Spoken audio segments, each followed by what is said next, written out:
Charles était né en 1924 et donc malheureusement a été tué en 1994, le lendemain de ses 70 ans. Des choses que maman m'a racontées de Charles quand il était petit, puisqu'il était plus âgé que moi. Et notamment une histoire qui me semble vraiment prémonitoire de sa vie, c'est que maman me dit, tu sais, Charles, il aimait Jésus depuis longtemps. Alors j'étais très intéressée d'entendre ça. Elle me racontait ça quand moi j'avais une dizaine d'années. Elle dit, eh bien Charles, quand il avait 6 ans, pendant que je lui donnais le bain, il me dit, maman, c'est quand que je dois commencer à apprendre le chinois? Alors maman lui a dit, mais pourquoi tu voudrais apprendre le chinois? Mais c'est pour aller sauver les Chinois. Je dois commencer tôt à apprendre le chinois, c'est difficile. Et moi, je veux aller comme missionnaire en Chine, à l'âge de 6 ans. Donc, c'était fameusement prémonitoire. Je dirais que c'était un intermède, je crois, relativement rare, parce que maman m'a raconté souvent que c'était de terribles gamins, les deux, là, Henri et lui, tous les deux les héros de 1924. Ils ont heureusement eu une jeunesse très heureuse encore avant la guerre, et ils ont fait beaucoup de scoutisme et tout ça. Et Charles était vraiment quelqu'un de très, très dynamique, mais déjà très altruiste, parce que quand il était au collège, il avait décidé qu'il voulait aller visiter des pauvres, parce qu'il disait qu'ils avaient tout, et alors je me souviens que à ce moment-là, Charles avait, c'était la fin de ses études, il devait avoir 17 ans ou quoi, et c'était la fin de la guerre aussi. Donc, on n'avait pas grand-chose, mais Charles, à Zandhoven, prenait son vélo et il allait jusqu'à la laiterie du Heikant, près de Zandhoven, et il achetait ce qui reste du lait après qu'on a fait le beurre, le lait battu, quoi. Alors, ça ne coûtait presque rien, et avec ses économies, il achetait une grande cruche et revenait à vélo, et à la maison, il confectionnait dans des verres à Zandhoven, il mettait du lait battu et il coupait des poires du jardin, il faisait des petites préparations et puis il mettait en vente à tout le monde qui était à Zandhoven. Or, il y avait toujours un monde fou à Zandhoven parce qu'il y avait des cousins et tout ça. Et c'était 5 francs le verre, pour mon évaluation. Hein. C'était un prix énorme parce que on disait, oui, mais c'est pour mes pauvres. Et il se faisait un petit pécule pour ces pauvres en faisant ça lui-même, quoi. Se débrouiller, d'aller chercher, d'avancer l'argent qu'il fallait pour... Et puis de faire quand même un profit. Et c'était sa cagnotte. Et il visitait des familles de gens qui savaient qu'ils étaient en difficulté. Peut-être que maman lui en avait parlé, ou c'est lui qui a trouvé, et ça je ne connais pas les détails, mais je sais que déjà, avant de devenir séminariste, il avait déjà cette envie et cet altruisme qui faisait qu'il voulait aider les autres. Et d'ailleurs, un journaliste qui était avec lui à l'école, Manu Reus, je crois, a dit, après que Charles est décédé, qu'il se rappelle que Charles, à l'école, il était dans sa classe, faisait ça, et que l'un ou l'autre le suivait Je ne sais pas vraiment s'il faisait la même chose, mais que ça avait marqué le fait que Charles s'occupait de gens plus pauvres, quoi. Évidemment, quand il est entré chez les séminaristes très jeune, il a décidé d'aller chez les Pères Blancs et il est allé au séminaire des Pères Blancs à Boucaut. Et ça se situe, je crois, en 43, je crois. Il était très jeune. Et ce qui s'est passé de marquant à ce moment-là, c'est que c'était pendant la guerre encore, au moment où Henri a été tué. Et à ce moment-là, c'était en 1944, donc Henri avait 20 ans et Charles était donc sur le point d'avoir 20 ans en décembre. Et donc ça a été quelque chose de très triste dans la vie de Charles. Mais bon, il a poursuivi son noviciat. D'abord, on le voyait habillé toujours en noir pendant les séminaristes, et puis tout d'un coup, il revenait à la maison carrément habillé comme les Pères Blancs, avec le chapelet, avec un fez, enfin. Et il y a eu la première messe à Zenthoven, c'était très touchant, carrément une procession depuis la maison de Zenthoven jusqu'à l'église pour la première messe de Charles. Au moment de prendre une décision, il avait le droit d'exprimer un souhait pour l'endroit où il voudrait commencer sa vie de missionnaire. Mais les Pères Blancs ont décidé différemment et lui ont dit qu'il avait été nommé pour aller au Maghreb, c'est-à-dire en Afrique du Nord, et plus spécialement en Algérie. Et à ce moment-là, l'Algérie était encore Algérie française, quoi. C'était une colonie de la France. Et Charles a été d'abord à Tunis pour apprendre la langue arabe et apprendre tout ce qui contenait le monde islamique, parce qu'il n'avait pas de formation. Lui, on lui a enseigné l'arabe classique, mais tout de suite, Charles a connu l'arabe dialectal parce qu'il parlait avec tout. Dès qu'il avait la possibilité, il parlait avec les gens. C'est-à-dire qu'il prenait le thé avec le jardinier, il travaillait avec un autre pour pratiquer la langue. Et donc ça, c'était sa toute première étape. Et après, on l'a envoyé en Algérie. TGO was toen zo'n beetje de hoofdplaats. We hadden nog verschillende gemeenschappen in Kabylië, die nu niet meer bestaan. Maar TGO was zo'n beetje de ontmoetingsplaats. En voordat je binnengaat in Hoog-Kabylië, komt je van Algiers en iedereen stopt in TGO.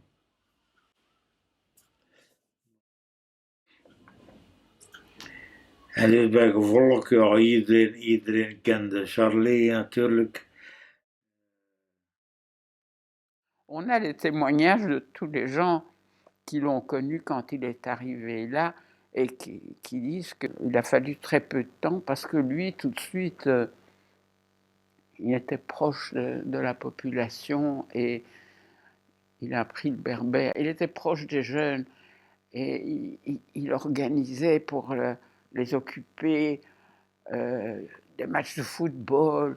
Et alors, ça avait un succès boeuf. Donc il était très très populaire chez les garçons et chez les filles, parce que les filles, elles étaient très coincées comme ça, et elles auraient voulu aller chez les sœurs à l'école, mais les pères de famille, les filles devaient rester à la maison, on n'allait pas les envoyer à l'école, jusqu'à ce que Charles intervienne et parvienne à convaincre certains d'entre eux que leur fille avait vraiment l'étoffe de faire des études.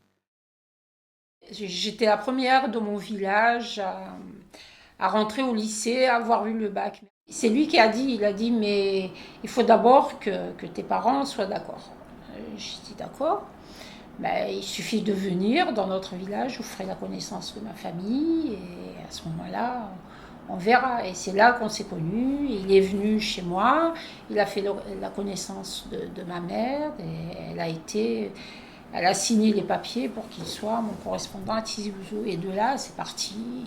Il est resté dans ma vie pendant les 3 ans de lycée, à la fac, quand je me suis mariée, quand mes enfants sont nés. Tout le long, jusqu'à la fin, il a été présent. Voilà comment j'ai connu le père Dekers. Het feit dat hij in honderden families binnen kon.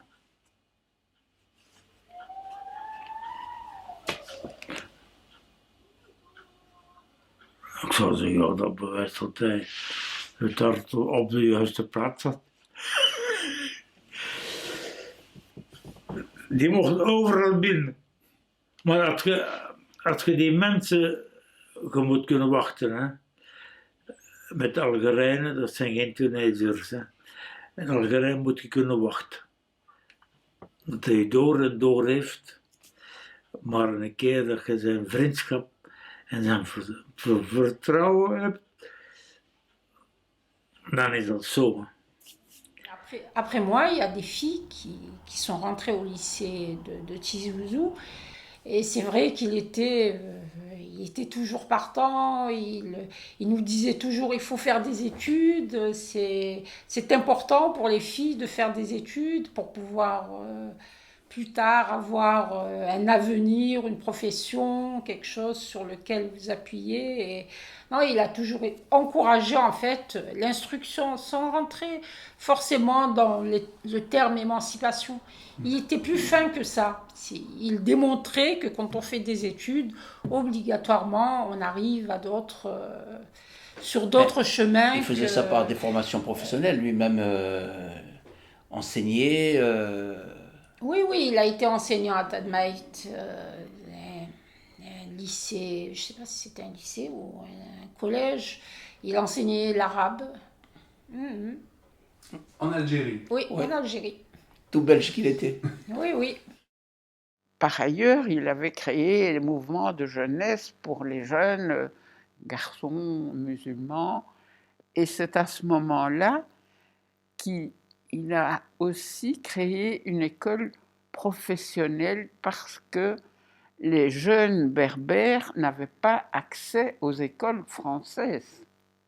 Et donc, pour faire des études, ça s'arrêtait un peu, je dirais, quand les jeunes avaient 13-14 ans, ça y est, ils n'allaient plus à l'école.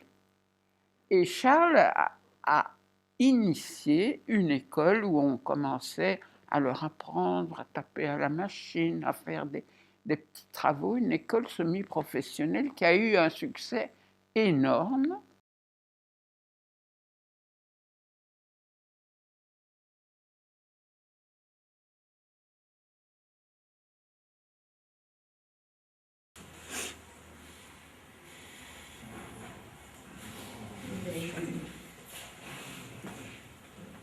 On a mal au cœur quand on parle de Père Dekers. Je m'excuse. Bon, je vais revenir. Vous savez, le Père Dekers est venu juste au début de la Révolution. Les années 54-55, au niveau de Tizi Ouzou, vous avez les indigènes, les jeunes indigènes, et vous avez les jeunes pieds noirs, les enfants. Le Père Dekers a eu, disons, cette idée lumineuse de créer un foyer. Dans ce foyer, vous avez le billard, vous avez le ping-foot et vous avez le ping-pong. Nous étions plus tard, ce foyer a formé des champions en ping-foot, en billard, en ping-foot. Des champions. Il a eu plus tard lumineuse idée, lui c'était tout le temps des idées lumineuses, d'avoir créé un petit un petit bureau où il y avait une vingtaine de machines à écrire de dactylographes. Toute l'administration de Tizi Ouzou, les dactylographes qu'elle utilisait étaient formés par le père Decazes. Et bien plus tard âgé. Ensuite, plus tard, il a créé cette école de formation de comptabilité. Cette école, je vais vous dire après l'indépendance. Je ne pense pas que je vais me tromper en disant que les 80% des comptables au niveau d'Alger et de Tizi Ouzou, qui étaient dans les administrations des sociétés, les 80% étaient formés par le père Decazes. Moi, je cite uniquement les éléments que je connais, il en a fait tellement Ensuite, il y a eu un phénomène extraordinaire. Dans le temps, d'abord nous, tous les lycéens de Tizi Ouzou, les indigènes, comme on les appelait, parce que tous ont fréquenté ce lycée. Il y a eu le lycée technique de Délice qui s'appelait dans le temps École nationale professionnelle.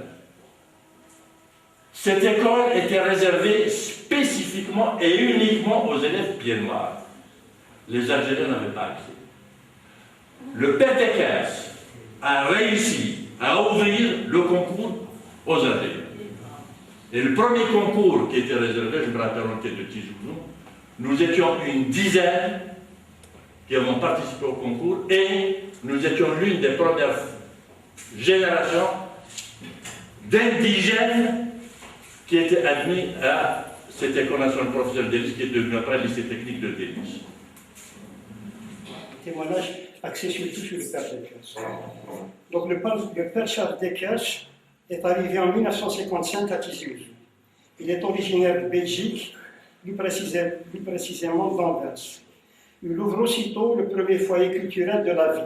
Il crée également une association sociale qu'il appela El Maouna, c'est-à-dire l'entraide, et dont le siège était au foyer culturel.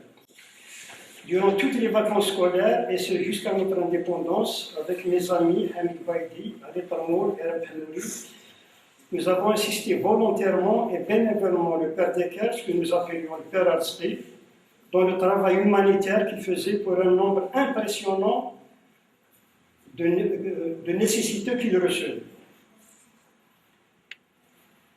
Donc il leur faisait toutes sortes de courriers portant sur des demandes, des démarches administratives auprès de divers organismes, et aussi bien en Algérie qu'en France, pour les familles d'émigrés pour solliciter des secours, des aides sociales, des pensions, des scolarisations, des stages, des retraites, ou encore des régularisations de diverses situations. Nous faisions les dactylographes pour assurer la frappe de tout le courrier qu'il rédigeait. Nous l'avons assisté également lors des distributions de dons de toute nature pour les pauvres qui venaient régulièrement le solliciter. Donc il enseignait au centre des Pères Blancs de Tizi Ouzou, au collège de jeunes filles des Sœurs Blanches de Tadmet, ainsi qu'à celui d'Azazga. Il a enseigné également à Alger. Il a participé activement à la guerre de libération. Il rendait visite régulièrement aux détenus et apportait aide et assistance à leurs familles. Il a hébergé et caché des jeunes qui étaient recherchés par la police. À l'indépendance, il prend la nationalité algérienne. Il parlait couramment l'arabe, le kabyle et le français bien sûr, et il était un grand supporter de la jeunesse sportive de Kabylie. Il avait un projet de réalisation d'une grande bibliothèque pour les universitaires de Tizi Ouzou, mais il n'a pu le concrétiser. Au cours de notre première année, nous avions formé une équipe de football et nous avons demandé à notre directeur, le père Decazes, de nous doter d'équipements sportifs. Il nous demanda alors de quelle couleur seront les maillots que vous sollicitez. Sans hésitation, nous lui avons demandé vert et blanc. Il refusa, arguant que la police allait débarquer pour nous embarquer. Nous n'avons plus rien dit. Quelques jours plus tard, il nous ramena un lot d'équipements complets, flambant neufs, avec des maillots et les bas aux couleurs vert et blanc. À chaque déplacement, et partout où nous passions, surtout devant le camp militaire d'internement de Tadmet, l'actuel centre de formation professionnelle, nous avons chanté haut et fort dans le bus des chants révolutionnaires en sa présence. Il nous regardait toujours par un sourire, comme pour dire son approbation.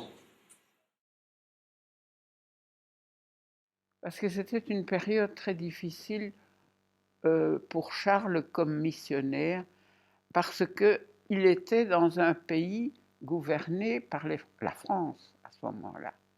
Mais c'était la période où il y avait la guerre d'indépendance qui était lancée. Donc en Algérie, l'atmosphère était lourde.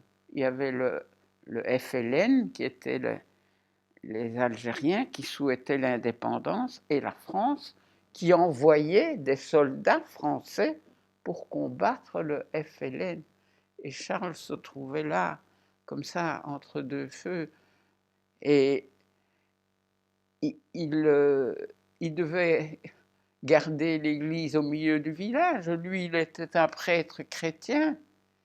Évidemment, les gens du FLN, c'était des musulmans. Mais lui, il voulait être aussi ami avec eux, donc il était dans une situation très difficile, mais qui a été très appréciée par les Berbères. Mais à ce moment-là, il a pris la nationalité algérienne. Il a dit, moi je suis algérien. Et du coup, il n'avait plus la nationalité belge, parce qu'on ne pouvait pas, comme Belge, avoir deux nationalités. Et plusieurs pères français ont fait la même chose. Mais c'était plus difficile pour Charles que pour les Français, parce que les Français pouvaient avoir la double nationalité. Il est devenu de plus en plus populair. Tadmaït, als je Tiziouzo verlaat richting Algiers, komt je door een gemeente, dat heet Tadmaït. En die hadden daar ook een school voor de meisjes van de klein stadje. Zo. En Charles heeft daar heel veel voor gedaan. En hij had betrekkingen met vele families om te zeggen, ja voilà, de voordelen van uw dochter naar het onderwijs te sturen.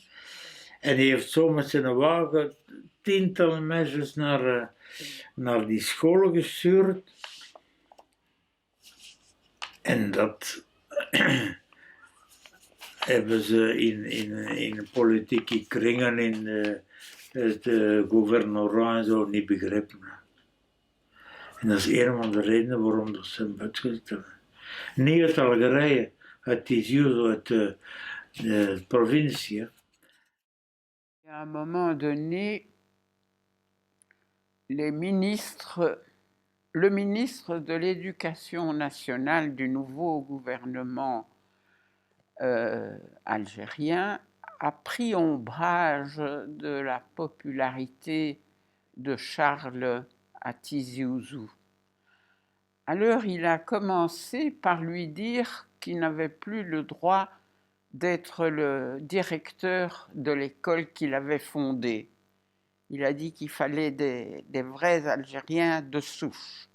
Et donc Charles est resté à Tizi Ouzou, mais il était dans la maison occupée par les Pères Blancs. Il continuait à avoir des rapports sociaux avec beaucoup de gens de Tizi Ouzou. Il avait ses entrées partout, mais il ne s'occupait plus officiellement de l'école. Et puis, devant cette situation, c'est l'administration, le ministre de l'Intérieur, je crois, qui a dit qu'il ne pouvait pas expulser Charles, puisqu'il était algérien. Alors il a décidé que Charles ne pouvait plus résider dans la wilaya, ça veut dire la préfecture de Tizi Ouzou. Donc il était off limits, il ne pouvait plus se rendre à Tizi Ouzou. Et donc les Pères Blancs l'ont nommé à Alger. Et il est resté un peu dans une situation difficile à Alger parce que tout l'appelait vers Tizi Ouzou. Très, très, très affecté. Hein. Il était devenu algérien déjà. Il avait pris la nationalité algérienne. Donc c'était devenu un homme de là-bas. Il était très amoureux de l'Algérie et de la Kabylie en particulier. Donc ça lui a fait un énorme choc. Lui en était très, très, très fort affecté au moment où il était à Alger, sans mission particulière et ne sachant pas très bien ce que serait son avenir, mais sachant que tout son passé à Tizi Ouzou, et on parle quand même de quelques dizaines d'années, je crois, était à oublier, quoi. Il fallait tourner une page. Donc c'était un moment très dur dans sa vie, sûrement. Et les Pères Blancs, à ce moment-là, on pensait qu'il valait mieux tourner la page carrément. Et voilà, Charles est revenu en Belgique. Donc en 1977, il a été appelé pour animer le centre El Kalima. Donc le centre El Kalima a commencé officiellement en 78 et donc comme il avait besoin d'un directeur, on est allé chercher un père blanc qui s'appelait Charles Dekers. Charles Dekers a créé pas mal de relations avec des personnes venant de secteurs très différents. Et c'était presque à lui tout seul qu'il les rencontrait. Par après, j'ai pu développer un peu tout ça et on a pu créer des secteurs avec aussi des personnes qui sont venues s'ajouter au centre, qui étaient bénévoles et qui étaient souvent issues de ce secteur. Le premier secteur, et là il a fait beaucoup de travail, c'est le plus important, je dirais, c'est l'enseignement. Parce que, bon, il a été nommé inspecteur aussi des écoles dans le privé. C'était important parce que les professeurs se retrouvaient là devant une population d'élèves, d'enfants qui ne connaissaient pas, qui avaient une religion qu'ils ne connaissaient pas du tout. Non seulement une autre culture, mais aussi une religion. L'islam n'était pas connu à l'époque. Sa présence était très importante pour faire comprendre ce que c'était l'islam et pour pouvoir se rapprocher du coup de ses enfants. Un autre domaine, c'est celui de la santé. Il allait aussi dans les hôpitaux pour parler avec les gens. Et aussi pour expliquer aux infirmières, par exemple, qu'il y avait des espèces de tabous, que les hommes marocains n'aimaient pas que leurs femmes soient examinées par des hommes. Toutes des choses basiques comme ça qui rendaient plus facile l'harmonie et la vie. Un autre domaine, c'est les couples mixtes. Et donc, quand c'était un mariage, souvent à l'église ou même pas, il les accueillait en tout cas.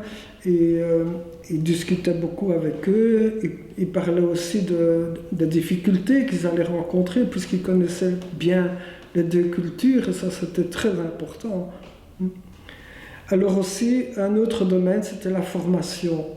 Justement, parce qu'on ne connaissait pas l'islam, il a mis sur pied des cours pour le public, pour tout public. Et donc j'en ai encore retrouvé des traces aussi. Je crois qu'il avait fait un petit fascicule pour expliquer ce que c'était l'islam. Enfin, c'est une grande théorie de base, quoi. Je dis, tout a été initié par Charles, et on a pu continuer sur sa lancée, disons. Plus il était là, à Bruxelles, plus, je dirais, sa réputation de venir en aide se propageait, plus et du coup, il avait même abrité chez lui des jeunes étudiants qui n'avaient pas de logement, et il disait « j'habite les grandes maisons », et il y en avait 2 ou 3 qui logeaient là. Mais ça n'avait pas été très apprécié parce que la maison appartenait à l'évêché. Alors, on a eu des réflexions pas très...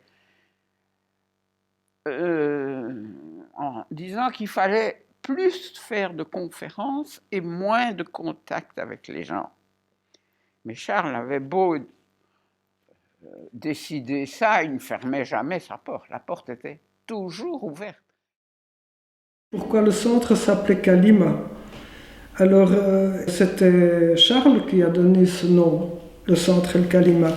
Et pour l'expliquer, Charles prenait son Coran et lisait quelques sourates, dont la sourate 45 du chapitre 3, où il dit « Quand les anges disent « Ô Marie, voilà que Dieu t'annonce la bonne nouvelle d'une parole venant de lui, ce nom sera El-Messie, Issa, fils de Marie, illustre ici-bas comme dans l'au-delà. » Et il y avait d'autres versets coraniques qu'il lisait aussi, et il le mettait en comparaison avec la Bible. Le fameux passage de Saint Jean qui dit au commencement était le Verbe et le Verbe était Dieu, etc. Et je crois que c'était très astucieux de prendre ce mot, parce que d'abord, un centre pour le dialogue a besoin de paroles. Donc, c'était le mot parole, El-Kalima. Aussi parce que, en même temps, on le retrouve donc dans nos écritures, de part et d'autre, et donc on a le même mot, mais il a aussi une signification un peu différente, puisque pour nous, Jésus est fils de Dieu. Et donc ça montre bien tout le travail qu'il y a à faire.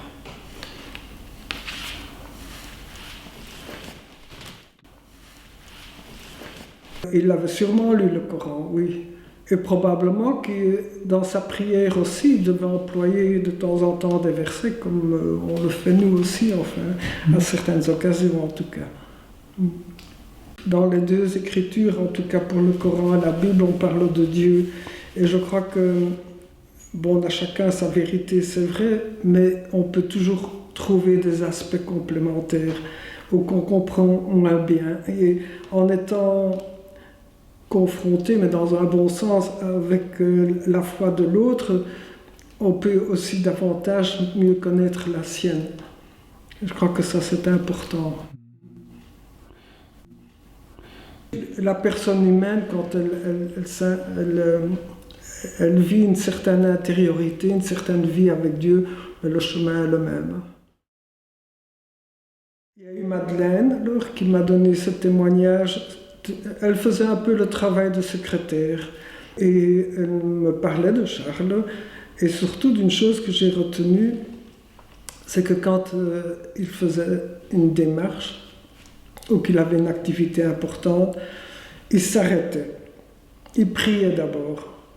Et elle me l'a vraiment décrit comme un homme de prière. Et ils ont créé dans le sous-sol une chapelle, donc, pour que ce soit le centre de leur vie, parce qu'ils vivaient dans cette maison. C'était important pour eux. Mais après avoir passé 5 ans là, à un moment, les pères blancs ont été, je dirais, l'évêché a suggéré aux pères blancs que peut-être il faudrait changer, enfin. Il y avait comme une atmosphère pas tellement sympa vis-à-vis de Charles. Et tout d'un coup, Charles a reçu la visite du supérieur des Pères Blancs qui se trouve à Rome, qui était le Père Étienne à ce moment-là. Et le Père Étienne est venu lui parler disant que le Yémen était en grosse difficulté pour trouver un prêtre et que Mother Teresa, qui avait des religieuses qui travaillaient au Yémen dans les hôpitaux, avait demandé au Père Blanc d'envoyer un prêtre. Et récemment, il nous annonce qu'il part au Yémen. Et je dis, enfin Charles, tu vas partir au Yémen, il avait 60 ans au moins à ce moment-là, je ne sais plus trop. Hein. Je dis, Charles, tu ne peux pas dire non, hein, ça suffit maintenant. Quoi. Son pays, c'était l'Algérie, c'est là qu'il avait été heureux. Bon, ça a mal tourné puisqu'il était persona non grata en Kabylie et qu'il ne pouvait pas y retourner, mais au moins à Alger, mais pas le Yémen. Et on a eu de fortes discussions à ce moment-là, et je le poussais un peu à la révolte en disant, mais dis non, tu es vieux maintenant, tu peux le dire, tu es grand, quoi. Et non, il l'a jamais fait. Il m'a expliqué, non, moi j'ai fait vœu d'obéissance, et donc je pars. Ça m'a toujours très fort frappé, parce que voilà, cette espèce de soumission pour aller dans un pays, et pourquoi faire dans ce pays, donc je ne comprenais pas très bien. Et puis, il est parti au Yémen, à Hodeïda, où il était envoyé officiellement pour le Catholic Relief Service en juin 82, avec la mission très claire aussi d'être l'aumônier des religieuses qui travaillaient dans différents hôpitaux qui se trouvaient parfois très loin de Hodeïda. Chaque week-end, il partait voir les sœurs et il allait chaque fois dans un autre hôpital et c'était très distant, mais des choses comme 300 kilomètres. Donc il fallait au moins 2-3 jours, quoi. Et donc, il était très apprécié par les religieuses qui attendaient sa visite. Mais quand il était à Hodeïda, Charles ne pouvait pas avoir de contact avec les Arabes yéménites. Bon, il pouvait parler avec les Européens, mais pas avec la population locale. Or, qui connaît Charles sait que c'est vraiment le pire pour lui. On a été le voir avec ma cousine Christine au Yémen, puisqu'il était le représentant des sœurs de Mère Teresa, où il y avait 3 communautés. Et nous, on l'a surtout vu à Hodeïda, où il était mis en quarantaine. Il était tout seul dans un appartement. Et tout seul dans un appartement à Hodeïda. Je pense qu'il était très seul. Et embêté parce que très espionné. Toute personne qui voulait venir le voir pouvait être mise en danger par après. Et donc, je crois que ça, c'était son problème. Il adorait les rencontres avec les gens, il adorait de rencontrer les gens. Et là, le problème, c'est que si les gens venaient le voir, il risquait d'être mis en difficulté peut-être par après. Je ne sais pas la réalité, réellement, ce qui se passait après, mais ça l'ennuyait, lui. Parce qu'il pouvait être mis en difficulté. Je sais qu'il nous avait fait la réflexion que sur le laps de temps que nous avions été au Yémen, nous avions eu plus de contacts parce que nous étions 2 femmes. Et moi, je me débrouille un peu en arabe. Que lui n'en avait en étant là depuis 1 année ou 2 ans et en étant là comme professeur. Mais le fait qu'il soit un homme empêchait aussi qu'il soit reçu dans les familles. Tandis que nous, étant des femmes, on était tout de suite reçus dans des familles. Accueillis par tout le monde. Et le travail qu'il avait trouvé, c'était d'être professeur d'anglais dans une école, et je ne sais plus quel type d'école c'était. Parce que Charles était très doué pour les langues, hyper doué. Et dans un magasin où nous sommes rentrés, je me souviens plus. Le patron du magasin, il a commencé à parler avec Charles.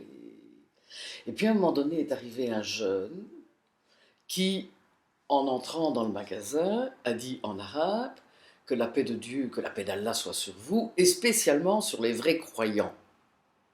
Donc nous étions exclus. Et Charles a repris tout de suite en arabe. Et pour toi, qui sont les vrais croyants ? Et le patron du magasin s'est lancé dans une diatribe aux jeunes en disant « Mais enfin, de quoi te mêles-tu ? Et j'ai des invités chez moi et tu les traites comme s'ils étaient des moins que rien. » Parce que le brave jeune n'imaginait pas qu'on était 2 à pouvoir, comprendre très bien l'arabe et l'autre deviner certaines choses. C'était vraiment très, très étonnant. Et la réaction de Charles avait été immédiate et pas du tout violente. Mais qui sont les vrais croyants ? les deux seules communautés chrétiennes, c'était les sœurs de Mère Teresa qui étaient dans Hodeïda même, Et et les sœurs blanches, mais qui étaient un peu plus éloignées Oui, en périphérie. d'Hodeïda. Il fallait une demi-heure de route de voiture. Parce qu'on avait été les voir travailler. Oui. Alors à un moment donné, les sœurs blanches, et ça c'est de nouveau des informations que moi j'ai eues par après, ont dû quitter le Yémen en catastrophe. Et donc Charles s'est retrouvé au Yémen seul, avec comme seule communauté religieuse les sœurs de Mère Teresa, mais où les liens étaient quand même nettement plus distendus qu'avec des sœurs blanches. Et quand Charles, il nous a dit, quand il mangeait chez les sœurs, il était seul à table. Ce qui était Il était servi, on venait lui apporter son repas, mais il devait manger seul. Jamais avec les sœurs, jamais. Et la police vérifiait qu'il ne voit jamais personne. Il partait avec une voiture du Catholic Relief Service. Mais il n'allait pas voir des familles à Hodeïda. Et un jour, je pense qu'il a fait ça. En tout cas, la police de Hodeïda est venue lui dire que le préfet avait décidé qu'il était expulsé de Hodeïda parce qu'il avait enfreint le règlement de ne pas aller avoir des contacts avec des autochtones de Hodeïda. Et il a été expulsé de Hodeïda comme il avait été expulsé. Et cette fois-ci, on l'a envoyé à Sanaa. Sanaa, c'est la capitale. Et à ce moment-là, l'idée était qu'il devienne professeur parce qu'il y avait une grande université à Sanaa et il pouvait enseigner le latin ou n'importe quoi. Et dans cette école, il pouvait enseigner. Ça, il pouvait faire. Mais les contacts avec... Et à ce moment-là, les Pères Blancs se sont dit, étant donné qu'il a cette expérience de l'Algérie, parce que Charles ne sait jamais aussi du fait qu'on l'a empêché, il avait moins de contacts et continuait à écrire à ses amis d'Algérie et tout ça. Et voilà, les Pères Blancs ont décidé, bon, maintenant tu peux retourner en Algérie, mais pas à Tizi Ouzou. Et il est retourné à Alger. Et c'est comme ça qu'il s'est retrouvé en Algérie. Les Pères Blancs ont dû se dire que c'était ridicule de maintenir quelqu'un comme Charles tout seul à Hodeïda, alors qu'il y avait quand même une bonne dizaine d'années qui s'étaient écoulées depuis son expulsion de Kabylie, et que le retour à Alger, puisqu'il restait interdit d'aller loger en Kabylie, le retour à Alger comme recteur de Notre-Dame d'Afrique était certainement beaucoup plus, je vais employer le terme productif, mais c'est pas le bon mot, mais ça permettait à Charles de donner, je dirais, toute la mesure de ses dons de liens sociaux, d'autant que Notre-Dame d'Afrique est un lieu de pèlerinage pour les chrétiens comme pour les musulmans. Et donc, voilà, pour moi c'est une explication, mais on n'aurait pas pu mettre Charles à Notre-Dame d'Afrique dans les semaines ayant suivi son expulsion de Kabylie, parce qu'il aurait continué à être le vecteur de la contestation. Il a été nommé principalement pour accueillir les visiteurs. Énormément de musulmans qui venaient visiter la cathédrale, qui était Notre-Dame d'Afrique. Et donc, Charles passait son temps à parler avec tous les visiteurs. Et beaucoup se souviennent de lui quand il faisait ça. Et puis, il donnait aussi ses cours à l'université. Mais de temps en temps, en stummelings, comme on dit en Belgique, il allait faire un aller-retour pour retrouver ses amis berbères à Tizi Ouzou. Et il avait gardé énormément de contacts là-bas. Il connaissait bien les pères qui étaient là-bas et il allait de temps en temps. Mais il restait toujours à Alger. Et à Alger, outre qu'il s'occupait de de la cathédrale et qu'il enseignait à l'université, il allait le matin dire la messe chez les sœurs françaises qui adoraient Charles. Oui, les sœurs lui avaient donné un pull magnifique parce que il arrivait toujours avec une petite chemisette, alors que maman, chaque fois qu'il revenait en congé, lui donnait des pulls, et alors les sœurs venaient de lui donner un magnifique pull, et voilà que le lendemain, il arrive encore dire la messe avec sa petite chemise à courte manche. Et les sœurs disaient, et le pull? Oh non, je l'ai donné à quelqu'un qui en avait plus besoin que moi. Alors les sœurs ont été affolées, et puis elles l'ont redonné des...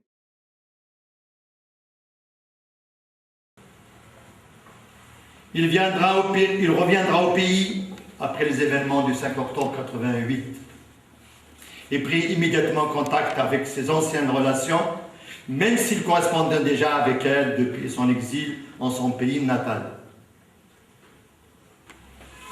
Son action, leur action, depuis leur installation en Kabylie dans les années 40, dépassait de très loin leur tâche de missionnaire. Depuis, il considérait la question religieuse comme relevant du simple rapport à Dieu en toute liberté de conscience. Et lui, d'ailleurs pas plus que les autres pères, ils n'ont jamais fait de prosélytisme à nous dire oui, le catholicisme c'est la bonne religion. Non, il ne parlait jamais de religion ni de politique. Non. Voilà. À ma connaissance, depuis que je le connais, enfin, dans nos relations avec lui, il n'y a jamais eu de discussion ni de politique ni de religion. Non, on ne parlait pas. Non. La religion, ça ne faisait pas partie. Il acceptait les gens, quels qu'ils soient de religion. Il s'entendait très bien avec ma mère est musulmane. Hein. On a toujours dit, ça et là, que les pères blancs, les sœurs blanches faisaient du prosélytisme. Pour ce point particulier, parce qu'il faut rendre à César ce qui appartient à César. Nous avons reçu des pères blancs une éducation basée sur un triptyque. L'honnêteté, la générosité et le sérieux dans la vie. Voilà ce que nous avons reçu des pères blancs. Ils nous ont donné le meilleur d'eux-mêmes. Maintenant, si l'honnêteté, si la générosité, si le sérieux, c'est du prosélytisme, alors là, je suis un prosélyte.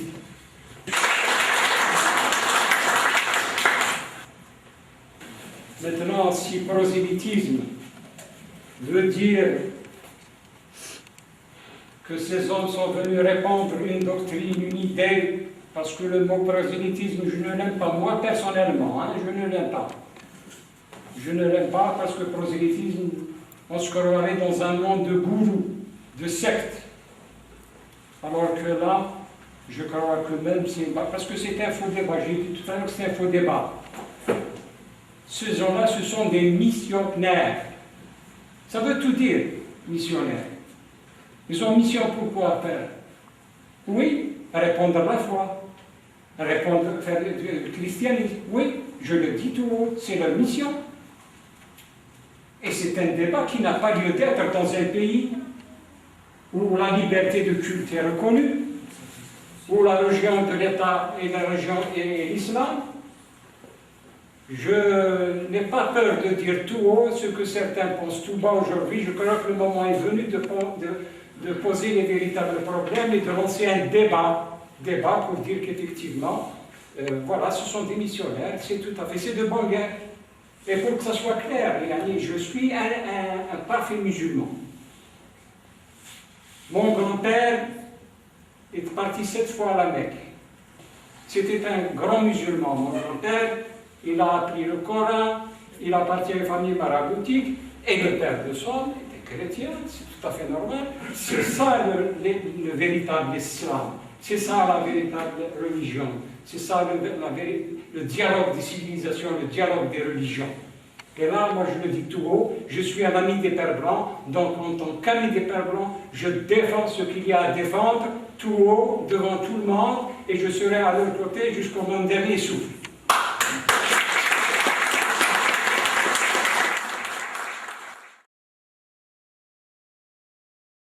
Nog voor een deel in het klassicaat, dus de theologische vorming, dat refrein gehoord, wat waarschijnlijk al jaren verteld geweest is. Missionaris is kerk stichten. Dus bekeren.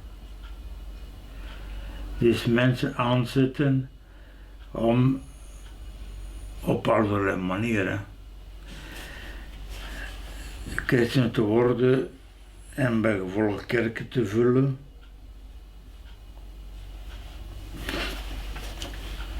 Het is die kerk die veel kwaad gedaan heeft. Het is dat ik zeg, als ik hoor spreken over God, dan ik zou zeggen, doe mijn oren toe. Want dat is het niet.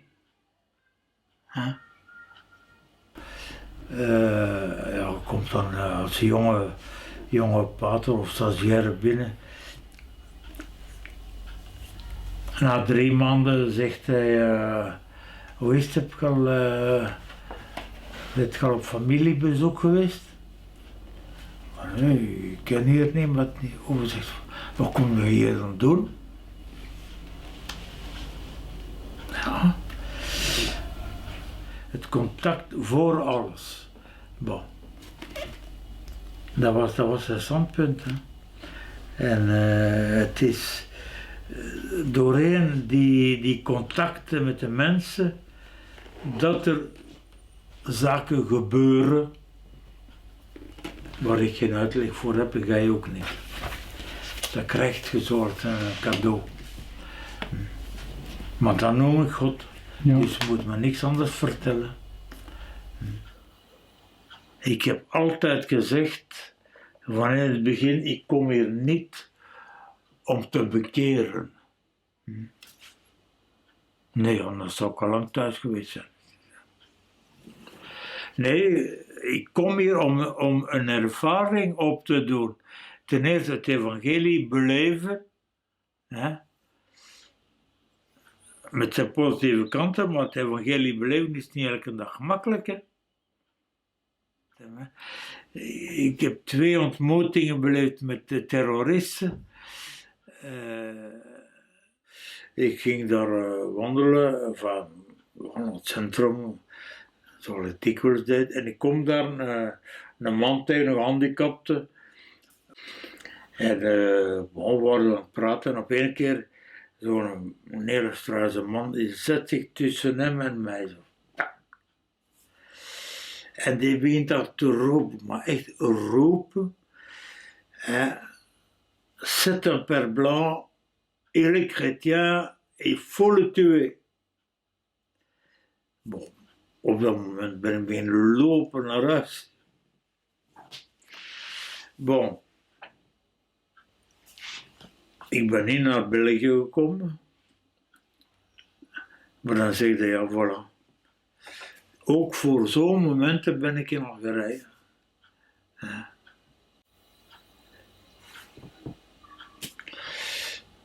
Al die vriendschapsbanden met families, met personen, of het nu in Algerije was of in Tunesië, dan zeg ik, maar dat is een missie. We moeten niet gaan zoeken in preken, heel de boel. Nee.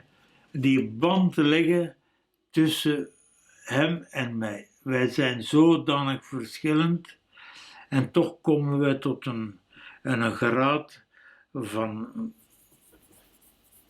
aanvoelen dat er iets gebeurt.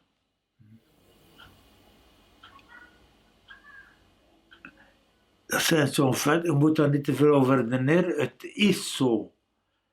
En dat is wat ik God noem. Er gebeuren dingen die ons verstand te boven gaan. Dat kun je niet vastleggen in bewijzen en in een logische redenering. Nee, dat krijg je zomaar zo. Dan moet je alleen maar, ja, zoals ik de mensen eerbiedigen voor wat ze zijn. En ja, en blijf het zoals jij bent.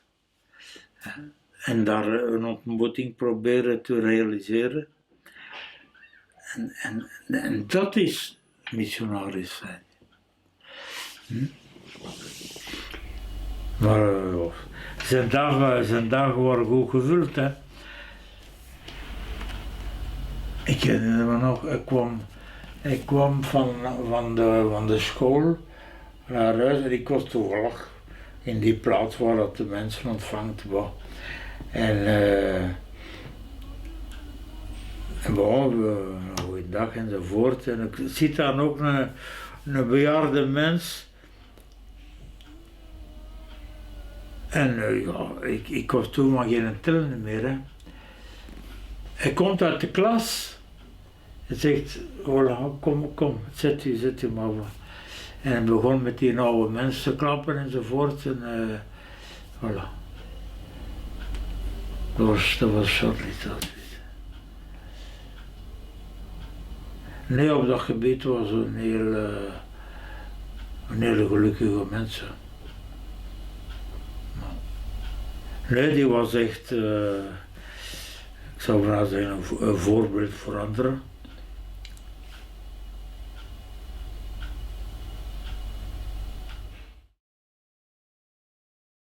En fait, le 26 décembre au soir, il était 9h du soir, j'ai téléphoné à Cham parce que c'était son jour anniversaire. Et il m'a dit qu'il était à Alger, et voilà, je lui ai souhaité un bon anniversaire.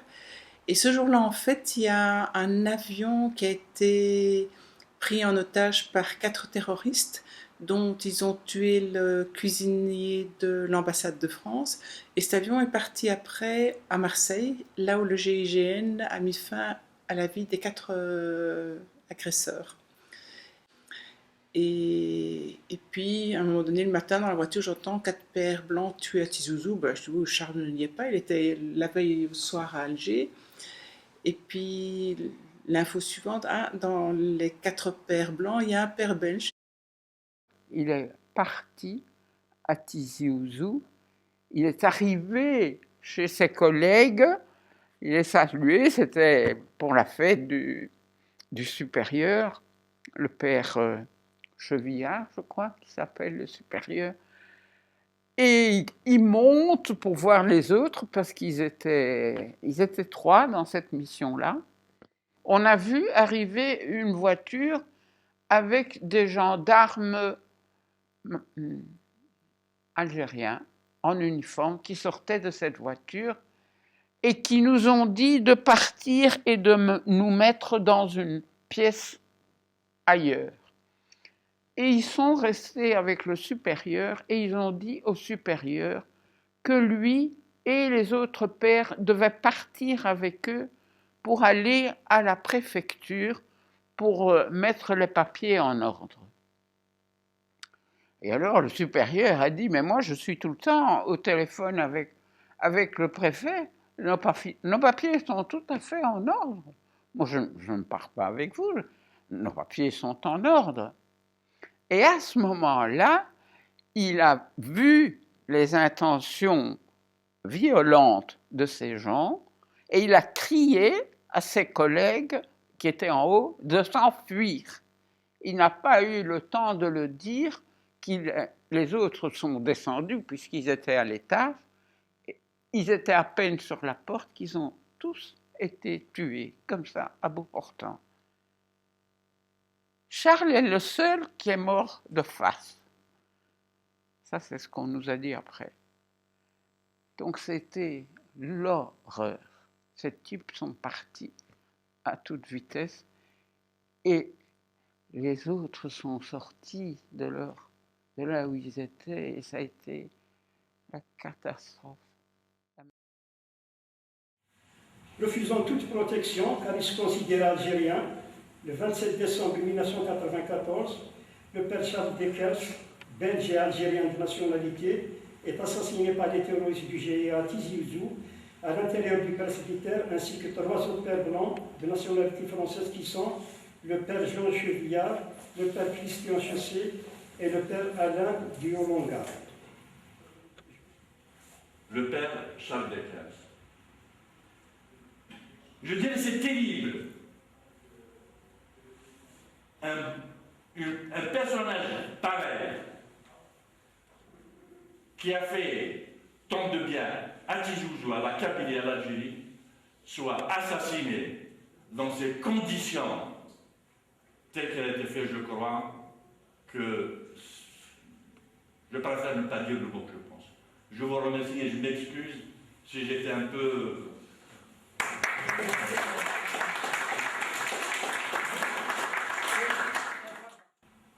Le jour de leur enterrement, toute la Kabylie avait baissé rideau en signe de deuil, de dénonciation de l'acte abject et de compassion avec leur famille. Mais à Tizi Ouzou, il y a eu des funérailles merveilleuses. Toute la ville a fermé les volets, toutes les femmes ont fait les you-you, c'est le signe vraiment de respect. Et tout Tizi Ouzou était à ces funérailles, ça a été splendide. Mais donc ça a été un moment très très important, non seulement en Kabylie, principalement à Tizi Ouzou, mais les pères étaient connus partout. Il a donné ses directives et il a bien été enterré là-bas. Enterrement où hommes et femmes, ce qui est assez étonnant, ont participé à l'enterrement. D'habitude, les femmes ne vont jamais au cimetière, mais là, apparemment, les femmes ont été au cimetière pour son enterrement à lui. Et donc, je vais un jour prendre de l'essence dans une petite station d'essence où il y avait encore un pompiste qui y servait et auquel je dis « Vous avez un accent étranger, est-ce que vous ne seriez pas français ?» Et le pompiste me dit « Non, mais j'ai été colonisé par les Français. Je suis algérien. » Et alors, il dit « Vous n'avez rien contre les Algériens ?» Mais je dis « Mais non, j'ai d'ailleurs un cousin qui est algérien. » « Vous avez un cousin qui est algérien ?»« Oui, mais c'est un cousin qui est père blanc. » Et alors il me dit tout de suite « Ce n'est pas le père Deckers ?» Je dis « Si, c'est le père Deckers. » Et ce qui a été très touchant aussi, c'est que quand je suis retourné faire un plein d'essence à la même station, après le décès de Charles, le pompiste a lâché le client qu'il était en train de servir pour venir m'embrasser et me dire qu'il était désolé de ce qui était arrivé et que c'était vraiment quelque chose que la plupart des Algériens ne pouvaient pas accepter, tolérer et condamner. Et si j'ai bonne mémoire, je pense qu'il m'avait dit que la prochaine fois qu'il retournerait à Tizi Ouzou, il irait au cimetière pour prier sur la tombe de Charles.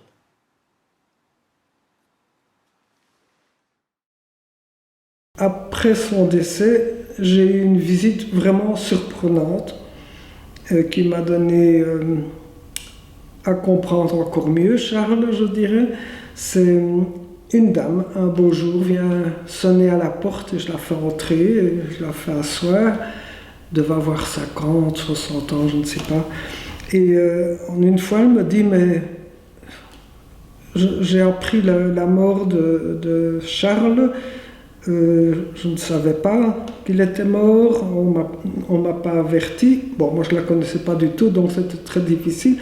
Et puis elle s'est mise à pleurer, mais vraiment à pleurer.